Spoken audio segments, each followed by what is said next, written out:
Hello everyone की खबर तुम्हारे खबर निश्चय भल सो आज आम आरम्भ कर भौतिक और रासायनिक परिवर्तन क्लास 7 साइंसर लेसन 6 ठीक है सो यार प्रथम प्रश्न तो चुआ कि दिया तलर प्रक्रियाबूर जड़ित हुआ परिवर्तनबूर भौतिक और रासायनिक परिवर्तन हिसापे श्रेणी विभाजन करा इतना भौतिक परिवर्तन माने हल तार मे बी आकार आकृति सलनि हो पारे बा एटुकुरा काठ ललो तारे 4 टुकुरा आमी कर दिलो हेतु तार भौतिक परिवर्तन हबो किन्तु मैं जो काठ टुकुरा जलाई दिओ तार पर एटा कार्बन डाई अक्साइड गैस हबो हेतु कि हबो रासायनिक परिवर्तन माने रासायनिक परिवर्तन नतुन एटा बस्तुर उत्पन्न हय किन्तु भौतिक परिवर्तन कि हय नतुन बस्तुर उत्पन्न तेनेके নহয় ठीक আছে এটা চাও আহা কোনবোৰ ইয়াৰ ভৌতিক হয় আৰু কোনবোৰ ৰাসায়নিক হয় প্ৰথমটো চোৱা প্ৰথম আছে সালোক সংশ্লেষণ কি হয় ৰাসায়নিক পৰিৱৰ্তন হয় তাৰপিছত পানীত চেনি দ্ৰৱীভূত কৰাটো কি হয় ভৌতিক পৰিৱৰ্তন তাৰপিছত কয়লাৰ দহন ৰাসায়নিক পৰিৱৰ্তন মমৰ গলন ভৌতিক পৰিৱৰ্তন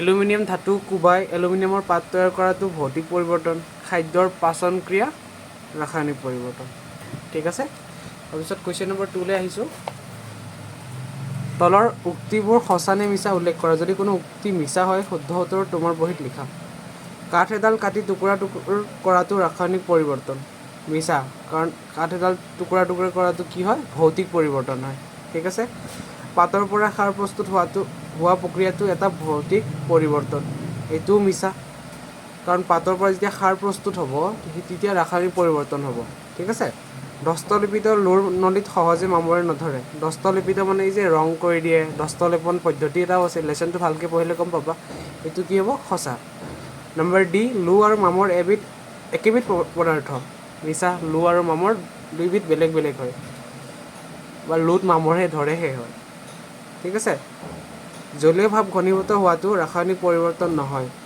এইটো সঁচা হয় ঠিক আছে আৰু কুৱেশ্যন নম্বৰ 3 লৈ আহিছোঁ কুৱেশ্যন নম্বৰ 3 আছে তলত দিয়া উক্তিবোৰৰ খালী ঠাই পূৰ কৰা মই ইয়াত লিখি লৈছোঁ চোৱা প্ৰথমটো কি হ'ব চোৱা নম্বৰ এ চূণ পানীৰ মাজেদি কাৰ্বন ডাই অক্সাইড গেছ যাবলৈ দিলে কেলছিয়াম কাৰ্বনেট প্ৰস্তুত হোৱাৰ বাবে ই গাখীৰৰ দৰে খোলা হয় আমাৰ কিতাপত খোলা হয় লিখা আছে কিন্তু তোমালোকে লিখিবা খোলা হয় আৰু ইয়াৰ আনসাৰটো কি হ'ব খালী ঠাইত কি লিখিবা কেলছিয়াম কাৰ্বনেট ঠিক আছে নেক্সট চোৱা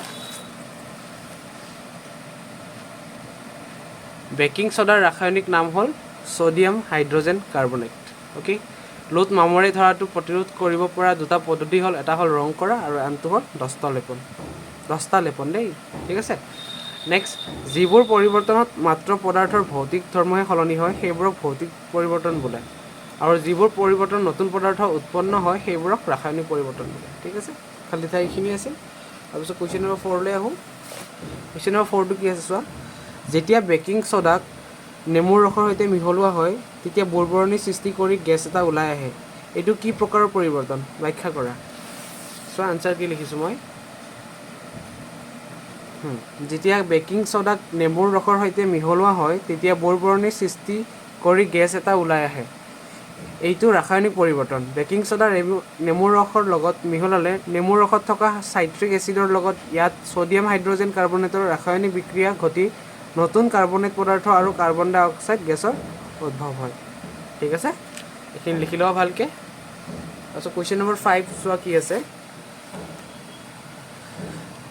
মোমবাতি এডাল জ্বলালে ভৌতিক আৰু ৰাসায়নিক উভয় পৰিৱৰ্তনে সংঘটিত হয় এই পৰিৱৰ্তনবোৰ চিনাক্ত কৰা সচৰাচৰ দেখি থকা আন এটা উদাহৰণ দিয়া য'ত ভৌতিক আৰু ৰাসায়নিক দুইটা পৰিৱৰ্তনেই সংঘটিত হয় চাবাচোন মোমবাতিডাল জ্বলালে ৰাসায়নিক পৰিৱৰ্তনো হয় এণ্ড ভৌতিক পৰিৱৰ্তনো হয় কাৰণ মোমবাতিডাল জ্বলাবা তেতিয়া চাবা মোমবাতিডাল সৰু হৈ আহিব সেইটো হ'ল তাৰ ভৌতিক পৰিৱৰ্তন আৰু তাৰ পৰা যিটো গেছ ওলায় বা তাৰ পৰা যিখিনি তাপ ওলায় সেইখিনি কি হয় ৰাসায়নিক পৰিৱৰ্তন ঠিক আছে ইয়াৰ আনসাৰটো কেনেকৈ লিখিছোঁ চোৱা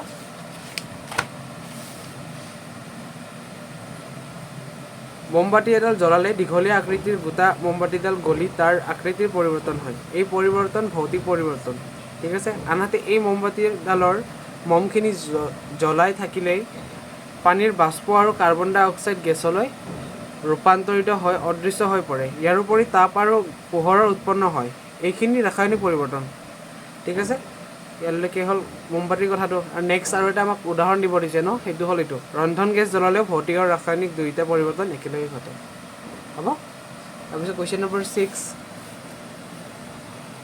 তুমি কেনেকৈ দেখুৱাবা যে দৈ প্ৰস্তুত হোৱাটো এটা ৰাসায়নিক পৰিৱৰ্তন? কুৱেশ্যন নম্বৰ 6 চোৱা। দৈ প্ৰস্তুত হোৱাটো এটা ৰাসায়নিক পৰিৱৰ্তন কাৰণ দৈক গাখীৰলৈ পৰিণত কৰিব নোৱাৰি আৰু গাখীৰৰ আৰু দৈৰ ৰাসায়নিক ধৰ্ম বেলেগ বেলেগ। হৈ গ'ল। কুৱেশ্যন নম্বৰ 7টো কৈছে কাঠৰ দহন আৰু কাঠক কাটি সৰু টুকুৰালৈ পৰিণত কৰাক দুটা বেলেগ বেলেগ প্ৰকাৰৰ পৰিৱৰ্তন বুলি ধৰা হয়। কিয়? ব্যাখ্যা কৰা। কাঠৰ দহন আৰু কাঠক বেলেগ বেলেগ কৰিলে কি হ'ব? যদি মই কাঠ টুকুৰা পিচ কৰোঁ তেতিয়াহ'লে সেইটো ভৌতিক পৰিৱৰ্তন, আৰু যেতিয়া মই তাক জ্বলাই দিম তেতিয়া তাৰ সেইটো কি হ'ব? ৰাসায়নিক পৰিৱৰ্তন হ'ব। এইটো ইয়াতে লিখা আছে চোৱা। কাঠ কটা হৈছে ভৌতিক পৰিৱৰ্তন কাৰণ ইয়াত কাঠৰ আকৃতি পৰিৱৰ্তন হয় আৰু নতুন পদাৰ্থৰ সৃষ্টি নহয়। আনহাতে কাঠ দহন কৰাটো ৰাসায়নিক পৰিৱৰ্তন কাৰণ কাঠ কয়লালৈ ৰূপান্তৰিত হয় আৰু কাৰ্বন ডাই অক্সাইডৰ মুক্তি হয়। ঠিক আছে? Question number 8। কুৱেশ্যন নম্বৰ 8টো দিয়া আছে চোৱা। কপাৰ ছালফেটৰ স্ফটিক কেনেকৈ প্ৰস্তুত কৰা হয় বৰ্ণনা কৰা। আনচাৰ চোৱা। এটা বিকাৰত পানী লৈ গৰম কৰি কপাৰ ছালফেটৰ গুড়ি মিহলোৱা হ'ল। যিমান সময়লৈ পানীয়ে এই গুড়ি দ্ৰৱীভূত কৰিব পাৰে সিমান সময়লৈ গুড়ি মিহলাই ৰখা হ'ল, অৰ্থাৎ পানীখিনি সংপৃক্ত কৰা হ'ল। এতিয়া কপাৰ ছালফেট আৰু পানীৰ মিশ্ৰণটো ঠাণ্ডা হ'বলৈ দিয়া হ'ল। কোনো লৰচৰ নকৰাকৈ কিছু সময় থৈ দিলে বিকাৰৰ তলিত কপাৰ ছালফেটৰ নীলা স্ফটিক জমা হোৱা দেখা যাব। এনেদৰে কপাৰ ছালফেটৰ স্ফটিক গঠন কৰা হয়। ঠিক আছে? তাৰপিছত আহিছোঁ কুৱেশ্যন নম্বৰ 9লৈ। কুৱেশ্যন নম্বৰ 9ত আছে যে লোৰ গেট এখন ৰং কৰিলে ই কেনেকৈ মামৰে ধৰা প্ৰক্ৰিয়া ৰোধ কৰে, বুজাই লিখা। এতিয়া আনচাৰটো চোৱা। লোৰ সামগ্ৰীবোৰ যেতিয়া জলীয় বাষ্প, পানী আৰু অক্সিজেনৰ সংস্পৰ্শলৈ আহে তেতিয়া মামৰে ধৰে। লোৰ গেট এখন ৰং কৰিলে এই ৰঙে লোৰ ওপৰত প্ৰলেপ আৰু আৱৰণৰ দৰে কাম কৰে আৰু পানী জলীয় বাষ্পৰ পৰা লোক আঁতৰাই ৰাখে, ফলত মামৰে নধৰে। এনেদৰে ৰং কৰি লোৰ গেট এখনত মামৰে ধৰাৰ পৰা ৰোধ কৰিব পাৰি। ঠিক আছে? ভালকৈ লিখি ল'বা কপিবোৰত, আৰু কিবা যদি বুজি নোপোৱা নিশ্চয় স্ক্ৰীনশ্বট মাৰি কমেণ্ট কৰিবা যে এই কুৱেশ্যন নম্বৰ 9ৰ কিবা বুজি পোৱা নাই। কমেণ্ট কৰি সুধিলে মই আনচাৰ দি দিম। ঠিক আছে? তাৰপিছত কুৱেশ্যন নম্বৰ 10লৈ আহোঁ। 10ত কৈছে মৰুভূমিতকৈ সাগৰৰ উপকূলীয় অঞ্চলত লোৰ সামগ্ৰী বেছি সোনকালে মামৰে ধৰে, কিয়? ব্যাখ্যা কৰা। তেনৰ আনচাৰটো চোৱা। লোৰ সামগ্ৰীবোৰ যেতিয়া জলীয় বাষ্প, পানী আৰু অক্সিজেনৰ সংস্পৰ্শলৈ আহে তেতিয়া মামৰে ধৰে।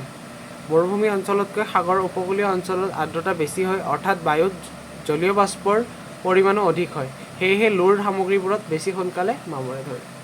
ঠিক আছে? তাৰপিছত কুৱেশ্যন নম্বৰ 11।